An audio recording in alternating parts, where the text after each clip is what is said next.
Bueno, Alberto que va mirando hacia atrás y Quintana que sigue ahí muy atento y está en la parte de cabeza de este grupo. Sigue tirando hacia adelante Alberto Contador, que quiere mantener este hueco que están consiguiendo estos corredores. Juan Carlos, corte también, atención, atención, que esto es una situación peligrosa para la carrera.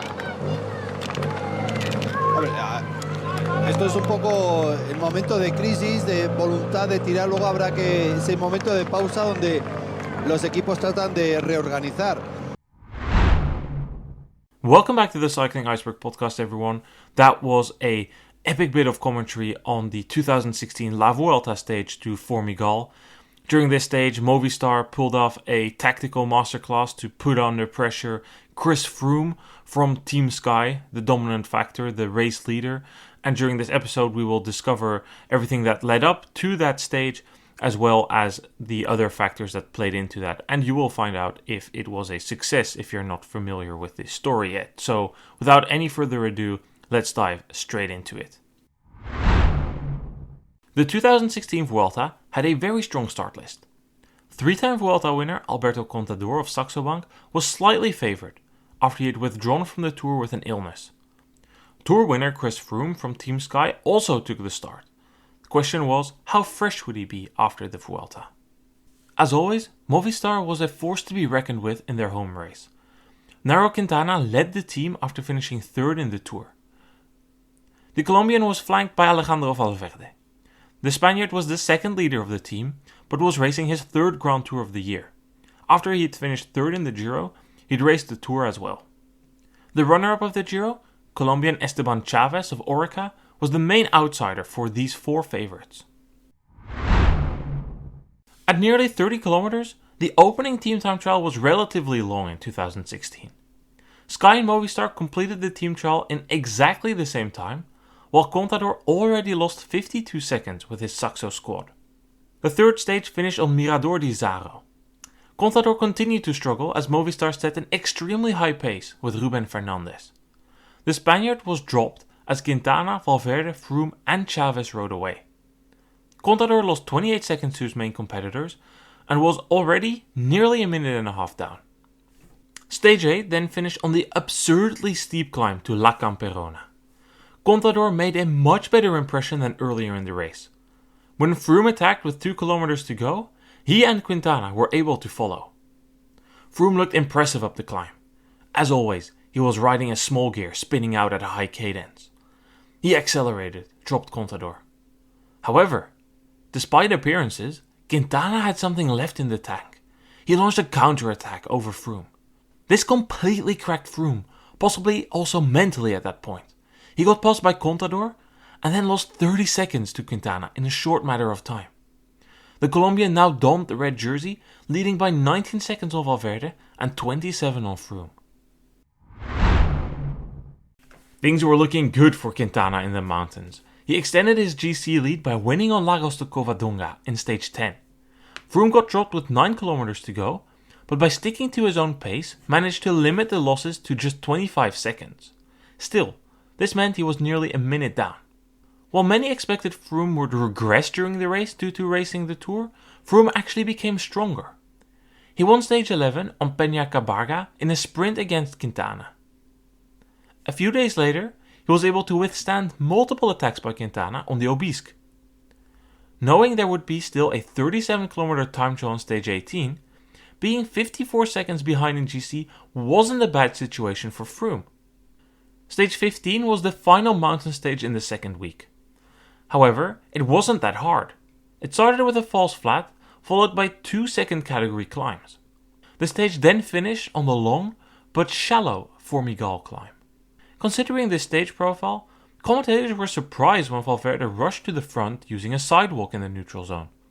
The entire Saxo team was at the front as well, and as soon as the flag dropped, the battle started. It was clear why they were up there. Contador had struck a deal with Quintana. They would launch an early attack, hoping to catch several riders off guard. Quintana could secure the Vuelta win, while Contador hoped to finish on the podium this way. Both their teams paced super hard, until Quintana and Contador attacked on an unclassified 1km climb that averaged 5%. Suddenly, the peloton was split into 3 big groups. Movistar and Saxo both had 3 riders in the first group. Second and third in GC, Froome and Chavez, were caught out. They found themselves in the second group. To make things worse for Froome, he only had the support of Ian Boswell and David Lopez. The rest of his team was in the third group. They had not at all expected the stage to start this explosively. Froome viciously chased, as Quintana's group was just 15 seconds up the road. He knew he needed to close the gap now. He lacked domestiques. But as a result of those lacking domestiques, Froome quickly lost ground. Within 15 kilometers, he was a minute behind. Orica and Sky struggled to get organized, as Movistar actively blocked the chase with Valverde and 3 others. Waiting for the third group was not an option at this point anymore. It was too far behind. Things became even worse for Froome. It was arguably the worst day on the bike for him. Not really because of his legs, but because everything that was going on. Movistar started attacking from the group to drop the remaining Sky domestiques. The tactic worked until Astana started helping out in the chase. With 80 kilometers to go, the gap stabilized around 2 minutes. This would be enough for Quintana to deal a knockout punch to Froome, but there was still climbing remaining. That climb to Formigal was a man-to-man battle. For 8 kilometers straight, Quintana pulled the front group while Froome pulled the chasers. Quintana was the strongest of the two, at least by the end of it. He finished second on the stage and gained 2:40 on Froome. Contador lost 30 seconds to Quintana and came just short of overtaking Chavez for third in the general classification. This ambush on Froome was vital to Quintana's eventual Vuelta win. In the time trial, he lost 2 minutes 15 to Froome, after which his lead shrunk to 1 minute 20. In the final mountain stage, Froome tried to use satellite riders, but he couldn't drop Quintana. The Colombian won the Vuelta ahead of Froome, while Contador missed the podium by 13 seconds to Chavez. In modern times, this is probably the biggest tactical upset there's been pulled. Quintana wouldn't have won the Vuelta if it hadn't been for that audacious attack he launched together with Contador. There's been a lot of discussion about who should be held responsible for this idea. Movistar had a dubious relationship with tactics, although that mainly formed in the years after that. Sure, they weren't always tactically perfect, their situation of bringing multiple leaders often backfired, but they also had these moments of genius. Especially in the Vuelta, they frequently showed their ability to turn tricky race situations around. But then there was also the role of Contador. And I don't really want to get engaged in who holds more responsibility for it. I just know that in Contador, Quintana found the perfect partner. Contador was the all-or-nothing rider. He literally breathed winning or nothing. That was who he was. The only Grand Tours he stood on the podium, he topped it. We've had the stories from the Tour in which he was far down, still launching multiple attacks with satellite riders. 2011 Tour, after losing significant time on the Galibier, the next morning he blows up the Tour using 4, 5, 6 riders of his team as satellite riders / leadouts. That was who Contador was.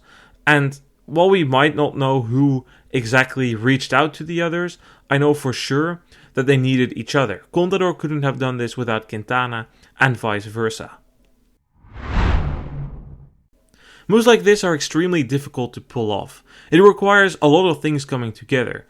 You need your right riders up front, you need the right domestiques there, you need to be able to count on other riders being out of position with their domestiques, because that's the main thing. If Froome had had all his domestiques around him, he would have been able to close that gap, or at least stabilize it at 30 seconds before the Formigal. But that wasn't the case. The Sky domestiques were not in the group with Froome, they were a group behind him. And I guess in a way you can also see that moves like this have kind of shifted the way you can now see how Pogačar and Vingegaard ride the Tour. They are constantly near each other at the front because they are scared of any sort of move in which the other is caught off guard. And in this year's Tour, there was, I think, only one stage in which you could see this constant battle. It was the stage around Toulouse, and then there was that brief moment where even though Pogačar was somewhat near the front, he still got caught off guard by a big attack on a crazy hard day of riding on rolling terrain. And then there was Evenepoel to help him. So it just shows how hard it is to get these things right. And then there's also the fact of, well, Froome, he attacked early trying to close that gap, but in doing so, he distanced his own domestiques. Should he have just counted his losses, let the domestiques come back, let the train roll? That remains to be seen. I think in the chaos of that early stage with the uphill and the downhills in there, it wasn't really possible for Froome to tell that group, hey, we need to wait. There's also this thing that they didn't really know who was where at that point. They didn't know how many riders were up front, who exactly was in there for Movistar. So I think that would be a bit of hindsight reasoning and not something that we could have expected Sky to do.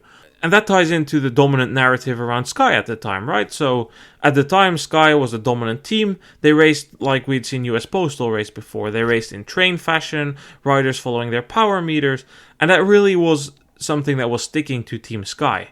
These directors don't know what they're doing. These riders don't know what they're doing. They all just follow the numbers on their head unit. And there was therefore in that time also a big call to stop the dominance of Sky, get rid of those head units and get rid of the power meters. But I don't really think that's fully justified that narrative was put around Sky, and it only started to change, especially around Froome, like later in his career when he did that big raid in the Giro to win. But before it had all been, they can't do it without numbers, and this stage in that sense was kind of really the illustration of what many people saw was the weakness of the Sky era, namely they are only able to race in controlled environment and not in exposed environment. So in years that followed, there were a few attempts to try and turn around and try and put Sky in these chunky positions, but it didn't really work out in the end. This was the last time really Team Sky was put in this type of tactical misfortune. That will be it for this episode of the Cycling Iceberg Podcast. Thanks for listening, everyone, and we will be back next week with more stories about the great history of the Vuelta. Goodbye.